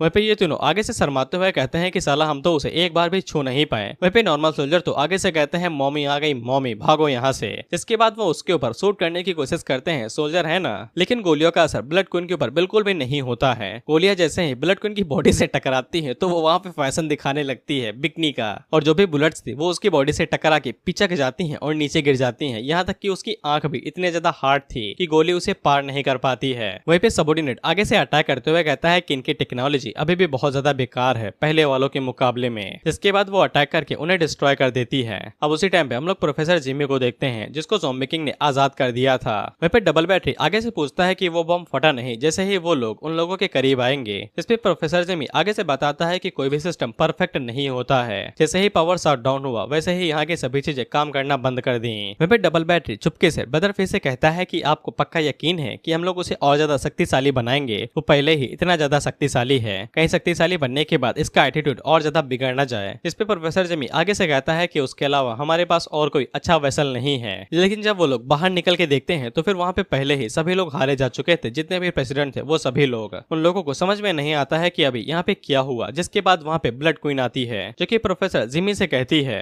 कि इस ज़ॉम्बी किंग ने ज़ॉम्बी की एक सिंगल बाल को उखाड़ नहीं पाया, जबकि ज़ॉम्बी तो अपनी सेकंड फेज के अंदर गया भी नहीं था, कि तुम्हारे लिए सुटेबल वेसल नहीं है। अब इससे वो दोनों और ज्यादा हैरान हो जाते हैं कि ज़ॉम्बी मैच को सीरियस ही नहीं ले रहा था जब वो ज़ॉम्बी किंग के साथ फाइट कर रहा था। वहीं पे ज़ॉम्बी किंग भी हैरान होता है कि जिसको वो सीरियस फाइट समझ रहा था वो ज़ॉम्बी के लिए वार्म अप भी नहीं था। इसके बाद ब्लड क्वीन प्रोफेसर जिमी से कहती है कि मेरी बॉडी इस्तेमाल करने के बारे में क्या ख्याल है। ज़ॉम्बी किंग आगे से कहता है कि ये तो कमाल की बात है कि तुम ये कहना चाहती हो कि तुम मुझसे ज्यादा शक्तिशाली हो। जिस पे ब्लड क्वीन पहली बार अपनी पावर्स का इस्तेमाल करते हुए कहती है कि बेशक मैं तुमसे ज्यादा शक्तिशाली हूँ, अगर यकीन नहीं है तो फिर ट्राई करके देख सकते हो। ज़ॉम्बी किंग तेजी के साथ आगे बढ़ता है और ब्लड क्वीन के ऊपर अटैक करता है, हालांकि ब्लड क्वीन के स्टिंग से उसे डॉज कर लेते हैं। इसके बाद ब्लड क्वीन ज़ॉम्बी किंग के मुंह के ऊपर एक जोरदार पंच मारती है तो ज़ॉम्बी किंग को इतनी जोर की पड़ती है कि वो दीवालों को तोड़ते हुए दूर जाके गिरता है। वहीं पे ज़ॉम्बी किंग आगे से कहता है कि इसका अटैक तो ज़ॉम्बी जितना ही शक्तिशाली है, ऐसा कैसे हो सकता है। जिसके बाद उसकी नजर उस बॉम्ब के ऊपर पड़ती है जिसके अंदर 10,000 टन TNT भरा है, यानी कि बारूद। सभी लोग उसे चिल्लाते हैं, कहते हैं कि ऐसा ना करो, हम लोग सभी यहीं पे चल बसेंगे। जिसपे डबल बैटरी आगे से कहता है कि मुझे पहले से ही पता था कि ये बंदा भरोसे के लायक नहीं है। इसके बाद ज़ॉम्बी किंग तेजी के साथ आगे बढ़ता है और उस बॉम्ब को डिस्ट्रॉय कर देता है। लेकिन ब्लड क्वीन अपनी पावर्स का इस्तेमाल करते हुए अपने हाथ को ऊपर उठाती है और उसे नीचे की तरफ दबा देती है, जिससे वो बॉम्ब जो कि फट रहा था वो रिवर्स हो जाता है और धमाका बंद हो जाता है, जिसको देख के वो सभी लोग हैरान हो जाते हैं। लेकिन ब्लड क्वीन यहीं पे ही नहीं रुकती है। जिसके बाद वो उस बॉम्ब को क्रश करके उसे छोटा सा डिब्बा बना देती है, जैसे कि कोका कोला का केन। इसके बाद ज़ॉम्बी को उसी के नीचे दबा के उसे उठा उठा के पटकती है, जैसे कि स्टैंप मारा जाता है, जिसको देख के वो सभी लोग हैरान हो जाते हैं कि ज़ॉम्बी किंग के साथ तो बिल्कुल ज़ॉम्बी वाला ट्रीटमेंट हो रहा है। वहीं पे ब्लड क्वीन उसे कहती है कि बस हल्की सी ताकत के साथ तुम खुद को किंग कहने लगे।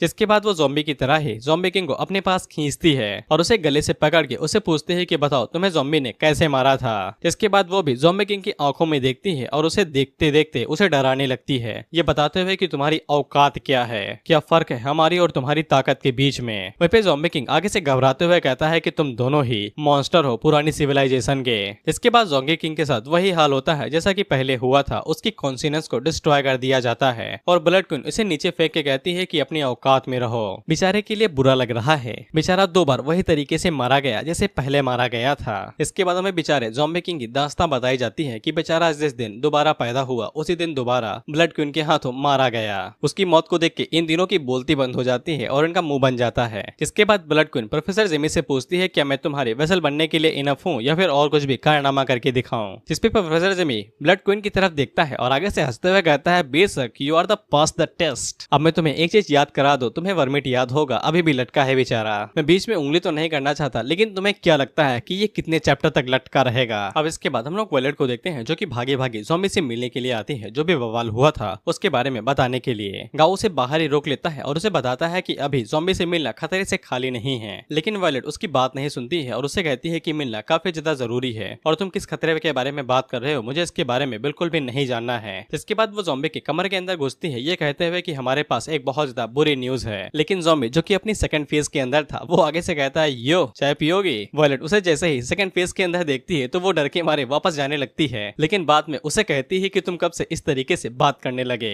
लेकिन ज़ॉम्बी आगे से कहता है क्यों, क्या तुम्हें ये मजेदार नहीं लगता है कि कभी कभी चीजें बदल लेनी चाहिए, वैसे तुम मुझसे क्यों मिलने के लिए आई थी। खैर वॉयलेट ज़ॉम्बी को बताती है कि प्रोफेसर जिमी एस्केप कर चुका है। इस पे ज़ॉम्बी कहता है कि मुझे पहले से ही पता था कि वो कभी भी कचड़े लिटिल रेड को रोक ही नहीं पाएंगे, यानी डीमन क्वीन को। वॉयलेट उससे पूछती है कि तुम्हें इस बारे में कैसे पता चला, इस बात को तो सिर्फ 10 ही मिनट हुए हैं। ज़ॉम्बी आगे से बताता है कि लिटिल रेड ने अपनी ब्लड लाइन पावर का इस्तेमाल किया तो मुझे नेचुरली फील हो गया, इसमें कौन सी बड़ी बात है। वॉयलेट जैसे ही सुनती है ब्लड लाइन पावर तो फिर वो ज़ॉम्बी से कहती है कि हमें इस बारे में हाई अरब्स को बताना पड़ेगा। लेकिन तुम्हें ज़ॉम्बी की सेकंड पर्सनैलिटी के बारे में पता है कि वो टोटल बैडेस है, सैवेज है, एंटी हीरो है। इसीलिए वो वॉयलेट को पकड़ लेता है और उसे कहता है कि इतनी दूर से आई हो तो ऐसे ही थोड़ी ना जाने दूंगा। मुझे काफी ज्यादा टाइम हो गया है और मैंने काफी टाइम से किसी इंसान के साथ मिंगल नहीं हुआ है और कभी शांति के साथ उसके साथ घूमने के लिए नहीं गया हूँ। अगर यहाँ तक आ चुकी हो तो चलो हम लोग खाना खाने चलते हैं, मैं तुम्हें अपनी सिटी भी दिखा दूंगा। इससे वॉयलेट हैरान हो जाती है कि अचानक से इसने तो डेट के लिए पूछ लिया, लेकिन वो ज़ॉम्बी से कहती है कि कुछ भी फनी करने के बारे में सोचना भी नहीं, तुम मुझे अपनी सिटी घुमाओगे, मुझे पहले से ही पता है कि तुमने इंस्पेक्टर चेन के साथ क्या कारनामे किए हैं। जिसके बाद वो जाते हुए कहती है कि मेरे पास तुम्हारे साथ खेलने का टाइम नहीं है, ये काफी ज्यादा इमरजेंसी सिचुएशन है, इसीलिए मुझे जल्दी जाना पड़ेगा।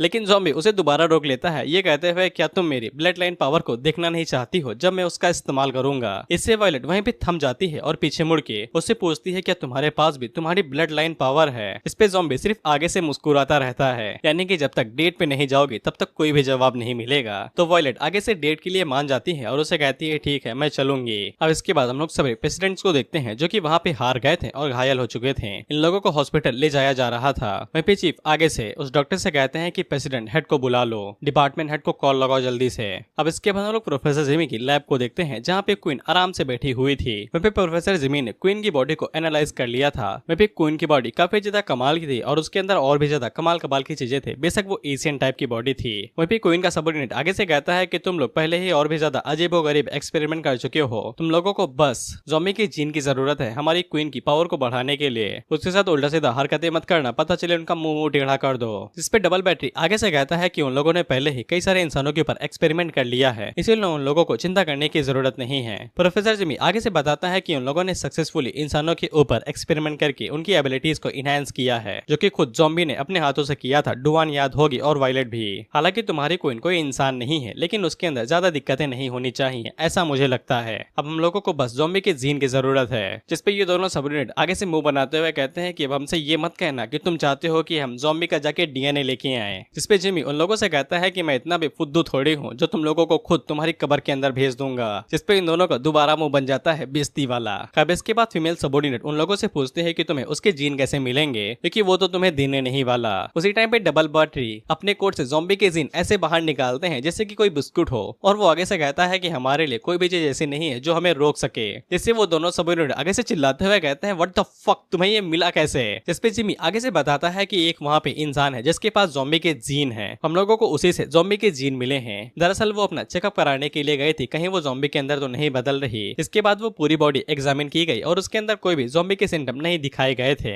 वहाँ पे उनमें से किसी एक इंसान ने उसकी बॉडी से ब्लड को बाहर निकाल लिया, जो कि मेरा चेला था। जिसपे ये दोनों आगे से कहते हैं कि इंसान सच में बहुत ज्यादा कमीने होते हैं, भरोसा करने के लायक नहीं है। वहीं पे डबल बैटरी आगे से कहता है कि अगर एनिमी के बीच में हमारे जासूस हो तो फिर ये चीजें काफी ज्यादा आसान हो जाती हैं। अब इसके बाद हम लोग वॉयलेट और ज़ॉम्बी उन दोनों को उनकी डेट पे देखते हैं, जहाँ पे वॉयलेट काफी ज्यादा नाराज थे क्योंकि वहाँ पे अंडे के अलावा और कुछ भी नहीं था। खैर इसके बाद वो ज़ॉम्बी से कहती है कि तुम्हारी पावर का कोई नाम ही नहीं है साला, ये किसी भी तरीके से फिट नहीं हो रही है। जिसके बाद वो ज़ॉम्बी से पूछती है क्या इसके कोई साइड इफेक्ट है, क्या मैं वापस इंसान नहीं बन पाऊंगी। बेसिकली ज़ॉम्बी के जीन की बात हो रही है, लेकिन वहीं पे ज़ॉम्बी चुपचाप बैठा हुआ था। वॉयलेट उससे कहती है कि कुछ तो कहो, लेकिन उसी टाइम पे ज़ॉम्बी दोबारा नॉर्मल ज़ॉम्बी के अंदर बदल जाता है। अब इससे वॉयलेट सच में वायलेंट हो जाती है। इसके बाद वो ज़ॉम्बी का कॉलर पकड़ के उससे कहती है कि अब ये मत बोलना कि तुम्हें कुछ भी याद नहीं है साला, मैं तुम्हारे साथ डेट पे आई हूँ एक इम्पोर्टेंट मैटर डिस्कस करने के लिए, लेकिन तुम चेहरा बदल के कहोगे कि मुझे कुछ भी याद नहीं है, जल्दी से कुछ जिम्मेदारियां उठाओ। लेकिन ज़ॉम्बी आगे से भाई अपना मुंह नहीं खोलता है, तो वॉयलेट उसको पकड़ के हिलाने लगती है और उससे कहती है कि जल्दी से वापस दोबारा उसमें बदल जाओ। तो ज़ॉम्बी आगे से कहता है कि अभी मेरा मन नहीं है, और ऊपर से मैंने तुम्हें फोर्स नहीं किया था कि तुम मेरे साथ डेट पे चलो, तुम खुद यहाँ पे आने के लिए राजी हुई थी। जिसके बाद वॉयलेट जल्दी से पीछे वेटर की तरफ मुड़ती है और उससे कहती है कि मुझे 1 किलो चिली चाहिए, वो भी आग लगा देने वाली। लेकिन वेटर आगे से बताता है कि सिटी की जितनी भी चिलीज हैं यानी कि मिर्च, उन्हें ब्लैकी ने काफी टाइम पहले ही बैन करवा दिया गया है। इसके बाद अगला सीन 2 महीने के बाद का होता है। अब इसके बाद हम लोग लैनकी को देखते हैं जो कि चीफ से मिलने के लिए आई थी। चीफ उसे कहता है कि ये दूसरी बार है कि मैं तुम्हें हॉस्पिटल के अंदर देख रहा हूँ। खैर मेरे बेहोश होने से पहले मैंने तुम्हें काम दिया था किसी मैसेज को भिजवाने के लिए, क्या तुमने वो कर दिया। लैनकी आगे से बताती है कि उसने सैटेलाइट की मदद से मैसेज को भिजवा दिया है, लेकिन वो पहुंचा है या नहीं हैं ये थोड़ा सा मुश्किल काम हो सकता है क्योंकि सिग्नल काफी ज्यादा वीक था। वहीं पे लैन की आगे से कहते हैं कि तुम लोग सच में यूजलेस हो, तुम लोगों ने वहाँ पे एक वॉइस एक्टिवेटेड न्यूक्लियर बॉम्ब लगा के रखा था, लेकिन एक छोटी सी औरत वहाँ पे आए, वो भी बिकनी पहन के, और उसे वो अपने साथ लेके चली गई। जिसपे चीफ आगे से बताता है कि वो हमारा अपोनेंट था ही नहीं, न्यूक्लियर वेपन वहाँ पे फटने वाला था, लेकिन उसने पता नहीं किस तरीके से उसे सरपास करके दोबारा नॉर्मल बना दिया, लेकिन वो पक्का हमारे एरा की नहीं है। जिसपे लैन की आगे से कहते हैं कि उसे इस बारे में पता है और उसने पहले ही डिपार्टमेंट हेड को इस बारे में मैसेज भिजवा दिया है। अब इसके बाद हम लोग एक अजीब सी जगह को देखते हैं जो कि बहुत ज्यादा अजीब थी। वहीं पे कुछ लोग रिसर्च कर रहे थे, ये बहुत ज्यादा अंडरग्राउंड एरिया के अंदर है, और उन लोगों की बातों से हमें पता चलता है कि इन लोगों ने एक अंडरग्राउंड सिटी को ढूंढ निकाला है जो कि बहुत ज्यादा गहराई के अंदर दफन है। और ये जो सिटी दफन है, इन लोगों की टेक्नोलॉजी, इनकी एडवांस टेक्नोलॉजी से अभी बहुत ज्यादा एडवांस है। आसान शब्दों में अभी की सिविलाइजेशन की जो टेक्नोलॉजी है वो पुरानी वाली सिविलाइजेशन से काफी ज्यादा कमजोर है। अब इसके बाद इन लोगों के पास लैंकी का मैसेज आता है तो वो डिपार्टमेंट हेड को इस बारे में बता देता है। यही बंदा डिपार्टमेंट हेड है। लेकिन हम लोग हेड को देखते हैं जो कि एक एशियन टाइम के एक क्रॉप्स के सामने खड़ा हुआ था। वहीं पे डिपार्टमेंट हेड के सबऑर्डिनेट उसे बताते हैं कि एक बहुत ज्यादा इमरजेंसी आई है, प्रोफेसर जेमी जिसको हमने पकड़ा था वो भाग निकला है। लेकिन इसी टाइम पे उन दोनों की नजर भी उस इंसान के ऊपर पड़ती है जो कि एशियन टाइम का था। डिपार्टमेंट हेड आगे से बताता है कि इस लाश के ऊपर टोटल 134 फ्रैक्चर हैं। ऐसा लगता है कि इन सभी हड्डियों को किसी मॉन्स्टर ने ही तोड़ा होगा। और सबसे ज्यादा डराने वाली बात तो ये है कि इतना ज्यादा जलने के बावजूद भी ये अभी तक सही सलामत है कि वन पीस में बचा हुआ है, और ऊपर से इतने हजारों सालों के बावजूद ये क्रॉप्स अभी तक मिट्टी के अंदर नहीं मिला। बेसिकली ये लोग किसी एक खाली सेल की तरह हैं, लोगों के पास कोई भी रिसर्च वैल्यू नहीं है। वहीं पे सबऑर्डिनेट आगे से बताता है कि हमें यहाँ पे किसी बड़े बैटल के निशान भी मिले हैं, पता नहीं उनकी किस लेवल की टेक्नोलॉजी होगी जो वो इस तरह के मॉन्स्टर का सामना कर रहे थे। इसके अलावा इन लोगों को इस जगह पे कुछ भी नहीं मिलता है। इसके बाद डिपार्टमेंट हेड उससे पूछता है कि इमरजेंसी क्या थी, तो वो आगे से बताता है कि उन लोगों ने एक नए प्रेसिडेंट को रिक्रूट किया था जिसने प्रोफेसर जिमी को पकड़ा था, लेकिन किसी वजह से प्रोफेसर जिमी दोबारा भाग निकला है, और इस चक्कर में कई सारे प्रेसिडेंट घायल हो चुके हैं और पूरा हेडक्वार्टर अभी काफी ज्यादा इमरजेंसी स्टेज पे है, और उन लोगों के पास कॉम्बैक्ट पावर काफी ज्यादा कमी पड़ रही है, इसीलिए वो लोग आपको बुला रहे हैं। चीफ हेड आगे से कहते हैं ठीक है चलो चलते हैं, लेकिन उसी टाइम पे एक सबऑर्डिनेट को वहाँ पे कुछ अजीब सी बटन दिखाई देती है, और वो जैसे ही उस बटन को दबाता है तो फिर वहाँ पे पावर एक्टिवेट हो जाती है। जिसके बाद वहाँ पे उड़ते हुए दो रोबोट आते हैं जो कि प्रोजेक्शन की तरह थे, और वो जल्दी से वहाँ पे प्रोजेक्टर को ऑन करते हैं तो फिर वहाँ पे एक बंदा बनाता है जो कि एक सस्ता सा होलोग्राम था। वहीं पे सबऑर्डिनेट आगे से चिल्लाते हुए कहते हैं कि इनके फंक्शन इतने हजार सालों के बावजूद भी सही से काम कैसे कर पा रहे हैं। वहीं वो एशियन टाइम का बंदा आगे से कहता है कि ये मेरा पहली बार है जब मैं किसी इंसान को इस तरह की फिजिकल बॉडी के अंदर देख रहा हूँ, और हाँ अब से मैं तुम्हें कोई भी स्पॉइलर नहीं दूंगा, मैं चाहता हूँ कि तुम लोग पूरे मजे लो।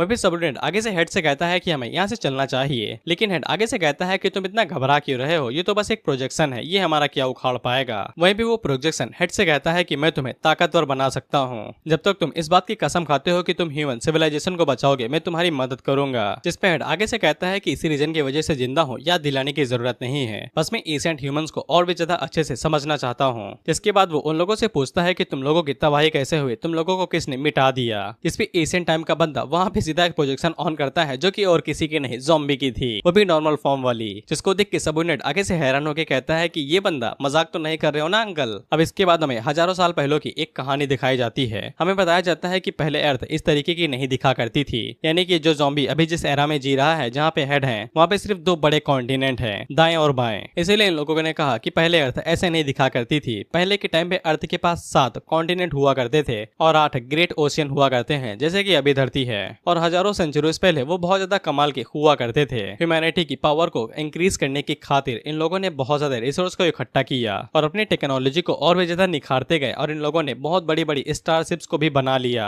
और उस टाइम की टेक्नोलॉजी अभी बहुत ज्यादा हाई हो चुकी थी, एकदम हाईएस्ट लेवल पे थी, और उस टाइम के दौरान ये लोग एलियन के साथ भी लड़ा करते थे। यहाँ तक कि उनकी एडवांस टेक्नोलॉजी इंसानों की एडवांस टेक्नोलॉजी के सामने धूल बराबर तक नहीं थी। और हाँ, उस टाइम पे कुछ मॉन्स्टर भी हुआ करते थे जो कि जमीन की गहराई के अंदर रहा करते थे, लेकिन उनके बारे में बताना टाइम वेस्टिंग ही होगा। जिसके बाद एक दिन वहाँ पे एक ऐसा ज़ॉम्बी आया जिसके खिलाफ ये लोग भी जीत नहीं पाए। सबऑर्डिनेट आगे से पूछता है कि ऐसा क्यों भाई, क्यों नहीं जीत पाए। जिसपे एशियंट ह्यूमन आगे से बताता है इस हरामी की वजह से। जिसपे वो दोनों ज़ॉम्बी की तरफ देखते हैं और सबऑर्डिनेट हेड से कहता है कि मुझे पक्का यकीन है कि ये बंदा हमारा चूतिया काट रहा है, ये बिल्कुल भी ताकतवर नहीं दिखता है। लेकिन हेड आगे से कहता है कि एशियंट पीपल इस तरीके के बारे में मजाक नहीं करेंगे। और क्या तुमने कभी सोचा है कि हम लोग पैदा होने के साथ ही ज़ॉम्बी के साथ क्यों लड़ रहे हैं जब से हम लोग पैदा होते हैं। जिसपे सबऑर्डिनेट आगे से कहता है कि ये बात सही है, हम लोगों ने बहुत सारी एकेडमीज बनाई ताकि हम लोग ज़ॉम्बी को रजिस्टर कर सकें, लेकिन इसके बावजूद हम उन्हें लगातार सरपास करते जाते हैं, लेकिन इसके बावजूद हम लोग उनसे कभी भी पूरी तरीके से छुटकारा नहीं पा पाए हैं और अभी तक इसका रीजन पता ही नहीं चला है। अब ये मत कहना कि इन सभी चीजों के पीछे इसी बंदे का हाथ है। अब इसके बाद हेड एशियंट ह्यूमन से पूछता है कि हमें बताइए सीनियर कि हम लोग इस तरह के खतरनाक टेरिफाइंग मॉन्स्टर का सामना कैसे करेंगे। जिसपे एशियंट ह्यूमन आगे से कहता है कि उसके पास टाइम लिमिटेड है और वैसे भी वो एक पुराने पाथ के अलावा यानी कि परछाई के अलावा कुछ भी नहीं है। उसने जिंदा रहने के लिए अपनी मेमोरीज को एआई के अंदर कन्वर्ट कर दिया था। पहले के टाइम पे उन लोगों ने ज्यादातर फोकस सिर्फ अपनी टेक्नोलॉजी के ऊपर किया था, याद रखना सिर्फ टेक्नोलॉजी के ऊपर किया था। लेकिन इस टाइम के ह्यूमंस ने अलग रास्ता चुना है। एशियंट ह्यूमन ने कभी सोचा भी नहीं था कि इंसानों के पास ऐसी फिजिकल बॉडी हो सकती है जिसका लेवल इतना ज्यादा हाई हो। इसलिए एशियंट ह्यूमन को हेड के अंदर एक होप दिखी है। जिसके बाद एशियंट ह्यूमन वहां पे एक तिजोरी खोलता है और आगे से कहता है कि तुम्हारी फिजिकल बॉडी के साथ साथ हमारी टेक्नोलॉजी अगर मिल जाए तो हम लोग उसे हरा सकते हैं। जिसके बाद तिजोरी के अंदर से इन्फिनिटी गॉन्कलेट बाहर निकलता है। हेड आगे से उस गॉन्कलेट को देख के कहता है कि क्या यही है एशियन पीपल की टेक्नोलॉजी। एशियंट इंसान वहां से जाते हुए कहता है कि इससे कोई फर्क नहीं पड़ता है कि कौन सी रेस यहाँ पे आ जाती है, लेकिन सिर्फ ज़ॉम्बी ही हमारे लिए अव्वल दर्जे के दुश्मन रहेंगे। सबऑर्डिनेट जल्दी से आगे बढ़ता है और उस गॉन्कलेट को अपने पास रख लेता है। जिसके बाद हेड वहां से जाते हुए कहता है कि यहाँ पे बाकी इक्विपमेंट वो सब कुछ बेकार है, हम लोग यहाँ से चल रहे हैं। सबऑर्डिनेट आगे से पूछता है कि हम लोग उस बंदे को ढूंढेंगे जिसको हमने स्क्रीन पे देखा था, ज़ॉम्बी को। जिसपे हेड आगे से कहता है कि उसकी कोई जरूरत नहीं है, हम लोग पहले प्रोफेसर जिमी के साथ निपटेंगे। ये दुनिया इतनी भी बड़ी नहीं है, एक सिंगल बंदे को ढूंढना आसान काम नहीं होगा, हम लोग से बाद में ढूंढ लेंगे। अभी के लिए हमारा सारा फोकस सिर्फ उस बंदे पे होना चाहिए, यानी कि प्रोफेसर जिमी पे। अब इसके बाद हम लोग वायलेट को देखते हैं और उसे पता चल जाता है कि हेड वापस आ रहे हैं, इसीलिए वो जल्दी से डिपार्टमेंट में वापस जा रही थी। वहीं पे वो ज़ॉम्बी से कहती है कि तुम भी हमारे साथ चलने वाले हो। वहीं पे ज़ॉम्बी अपने मन के अंदर सोचता है डिपार्टमेंट हेड, मुझे उससे क्यों मिलना चाहिए, मैं उसके किसी काम का नहीं हूँ। अब इसके बाद हम लोग प्रोफेसर जिमी को देखते हैं जिसने सक्सेसफुली ज़ॉम्बी की जीन को क्वीन के साथ मिला दिया था। वहीं पे क्वीन की बॉडी धीरे धीरे करके ज़ॉम्बी के जीन को अडॉप्ट कर रही थी। अब इसके बाद हम लोग ब्लड क्वीन के सबऑर्डिनेट को देखते हैं और उसके साथ उसका सबऑर्डिनेट बैठा हुआ था। वहीं पे सबऑर्डिनेट आगे से कहता है कि हमारे पूरे क्लैन के पास सिर्फ ₹1 का सिक्का बच चुका है। जिसके बाद हमें सबऑर्डिनेट का स्ट्रगल दिखाया जाता है। वो पूरे क्लैन को पालने के लिए, उन्हें खाना देने के लिए दिन में 10-10 पार्ट टाइम जॉब करता है ताकि वो उनकी थाली में खाना ला सके। लेकिन अब हालात इतने ज्यादा बुरे हो चुके हैं कि अब उसे भीख भी मांगनी पड़ रही है और ये सिक्का सिर्फ भीख मांग के उसके पास आया है। जिसके बाद वो आगे से रोते हुए कहता है कि अब मैं मरना चाहता हूँ, मुझे कुछ नहीं चाहिए। उसी टाइम पे उसका चेला उसे कहता है कि बॉस आप भूल क्यों जाते हो कि हम लोग अलग टाइप के इंसान हैं, हमारे पास स्पेशल स्किल है, क्यों ना हम लोग इसका इस्तेमाल दूसरे काम करने के लिए करें। इस पे सबऑर्डिनेट लिंक उसे कहता है कि तुम मजाक कर रहे हो क्या हम लोग और कौन सा काम कर सकते हैं। जिसपे चेला आगे से कहता है बैंक में डकैती डालेंगे और क्या। जब मैं अपने घर से वापस आ रहा था तब मैंने एक बैंक को देखा था, वहाँ पे एम्प्लॉय इतने ज्यादा स्लो और धीरे हैं कि पूछो नहीं, जस्ट लाइक स्नील्स। उन्हें साला पैसा निकालने में 30 मिनट से ज्यादा लग जाता है और उसने पहली बार इस तरीके का धीरा बैंक देखा है। और वो आगे से कहता है कि हम लोग अपनी स्किल्स के साथ 10 सेकंड के अंदर ही सारा माल लूट लेंगे और रॉकेट से भाग चलेंगे। हम लोग जैसे ही वहाँ से भाग निकले समझो पैसा हमारी झोली में और हम लोग अरबपति। और मुझे पक्का यकीन है कि हमारी स्पीड के साथ हमें कोई भी पकड़ नहीं पाएगा। अब इसे लिंक भी खुश हो जाता है और वो आगे से हंसते हुए कहता है ठीक है हम लोग उसे पक्का लूटेंगे। ये लोग जा तो रहे हैं बैंक लूटने, लेकिन सही सलामत वापस आएंगे या नहीं आएंगे इसकी गारंटी नहीं दे सकता मैं। और इसी के साथ ये एपिसोड यहीं पे खत्म होता है। मैं इसे यहीं पे खत्म कर रहा हूँ, लंबा नहीं कर रहा, क्योंकि अगले एपिसोड के अंदर ज़ॉम्बी भिड़ने वाला है एशियंट 1 के साथ।